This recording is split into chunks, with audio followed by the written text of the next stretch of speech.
Assalamualaikum warahmatullahi wabarakatuh. Bismillahirrahmanirrahim. Alhamdulillahirabbil alamin. Assalatu wassalamu ala Rasulillah alladzi la nabiyya ba'da ma ba'du.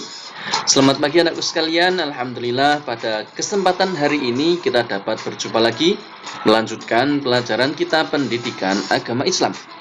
Baik anakku sekalian, hari ini kita akan mempelajari pelajaran 3, iman kepada Allah Subhanahu wa taala.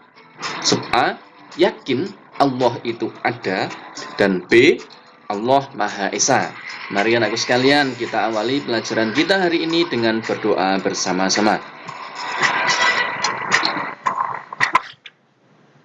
Bismillahirrahmanirrahim. Rabbi zidni ilma warzuqni fahma waj'alni min ibadika sholihin. Ya Allah, tambahkan kepadaku ilmu dan anugerahkanlah kepadaku kefahaman dan jadikanlah aku dari golongan hamba-Mu yang soleh. Amin. Anakku sekalian, Allah itu Maha Esa. Ya. Sebelum kita pelajari Allah itu Maha Esa, terlebih dahulu kita harus iman kepada Allah. Apa itu iman? Iman itu seperti yang Pak Rofi sampaikan di pertemuan yang paling awal dulu. Iman yaitu meyakini dengan sepenuh hati, melafalkan dengan lisan, dan mengamalkan dengan perbuatan.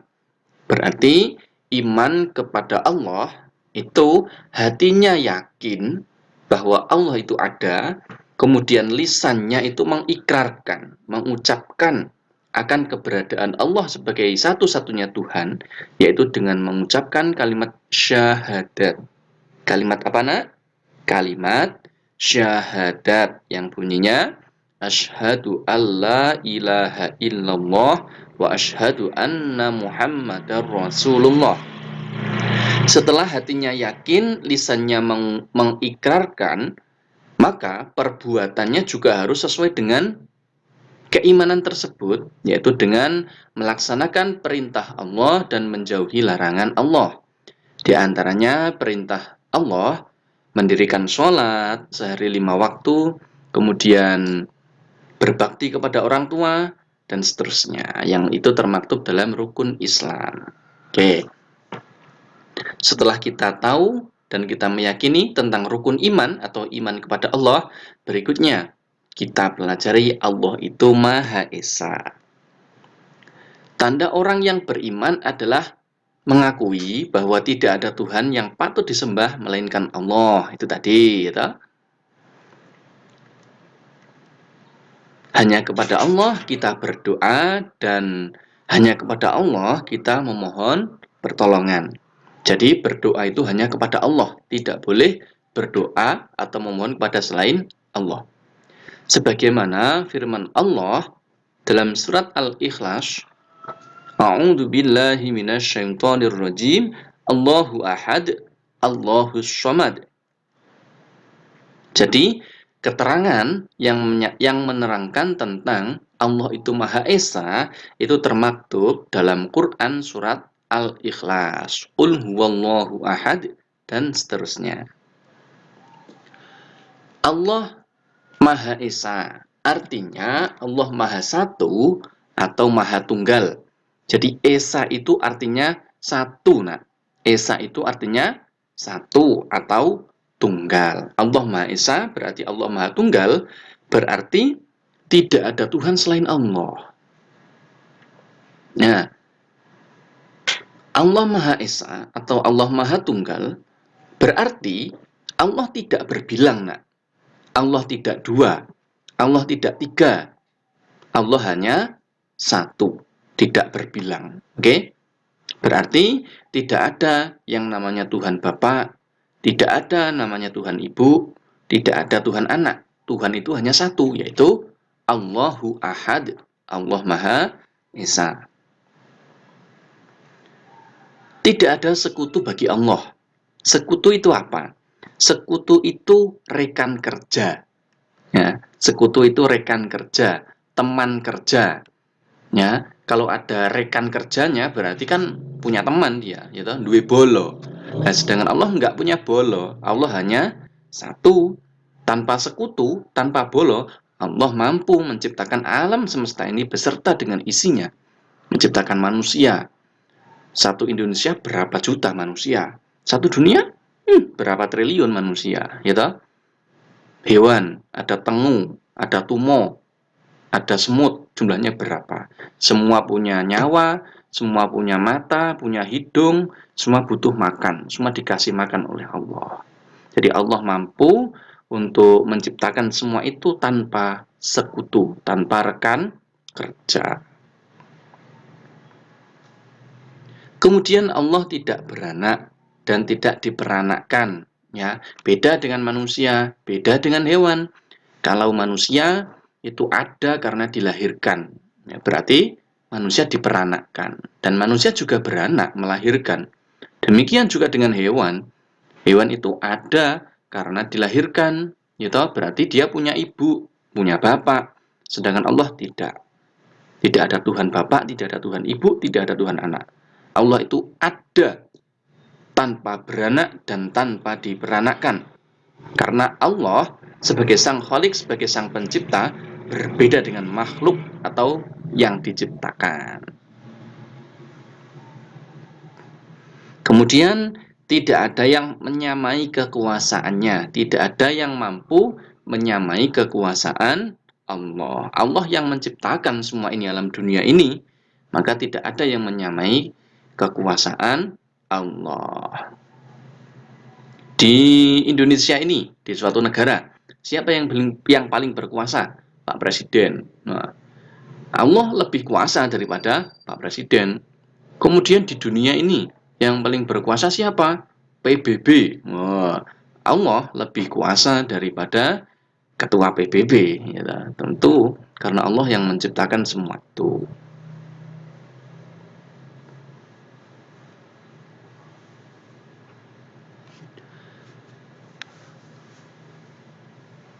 Allah Maha Esa.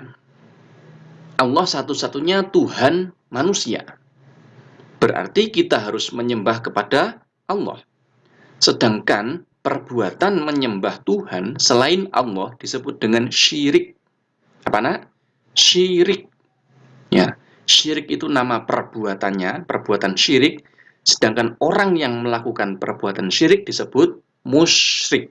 Ya, musyrik. Nah, jadi kalian jangan heran kok ada syirik, kok ada musyrik. Apa sih? Yang benar syirik apa musyrik? Nah, jadi syirik itu nama perbuatannya, sedangkan orang yang melakukan syirik disebut orang musyrik. Nah, jangan sampai bingung ya. Syirik itu perbuatannya, orangnya disebut musyrik. Oke. Termasuk juga orang musyrik atau orang yang melakukan perbuatan syirik itu menyembah kepada selain Allah. Misalnya, dia menyembah patung, menyembah berhala. Atau juga termasuk orang syirik, itu dia mengaku Islam, tetapi dia percaya juga kepada dukun. Dia memohon bantuan, memohon pertolongan kepada dukun. Percaya bahwa dukun mampu menolongnya. Itu termasuk perbuatan syirik. Ya, maka tidak boleh kita percaya kepada dukun. Kita memohon, kita meminta hanya kepada Allah, tidak boleh kepada selain Allah. Lantas ketika seseorang itu sakit kemudian berobat kepada dokter, apakah juga termasuk syirik? Tidak. Karena dokter itu hanya membantu secara medis, sedangkan yang memberikan kesembuhan adalah Allah. Jadi, melalui dokter memeriksa seseorang ini sakit apa, kemudian dokter memberikan obat. Nah, ini tidak berarti setelah minum obat orang pasti sembuh, tidak. Kalau Allah mentakdirkan orang itu sembuh, maka dia akan sembuh. Tapi kalau tidak, ya tidak. Berarti dokter hanya perantara, Allah memberikan kesembuhan kepada seseorang. Kita dapat mengetahui adanya Allah melalui ciptaannya, seperti manusia, hewan, tumbuhan. Karena manusia, hewan, tumbuhan itu ada, pasti ada yang menciptakan. Siapa? Allah. Alam semesta ini ada karena ada yang menciptakan, yaitu Allah.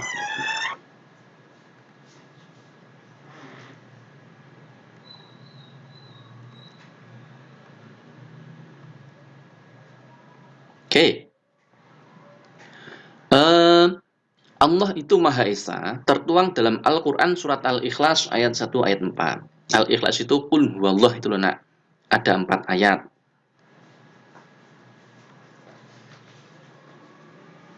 Surat Al-Ikhlas artinya memurnikan keesaan Allah. Pokok isinya adalah menegaskan bahwa Allah itu Esa. Allah itu satu, sembari menolak segala bentuk penyekutuan terhadap Allah. Yuk kita baca. Bismillahirrahmanirrahim. Qul huwallahu ahad. Allahus samad. Lam yalid wa lam yulad. Wa lam yakul lahu kufuwan ahad. Yuk kita pelajari maknanya. Qul huwallahu ahad. Artinya, katakanlah Muhammad dialah Allah yang Maha Esa. Allah Maha Satu. Allahus Samad. Allah tempat meminta segala sesuatu. Jadi kita meminta harus kepada Allah. Hanya kepada Allah. Berarti kalau minta kepada selain Allah, namanya syirik. Orangnya musyrik. Oke?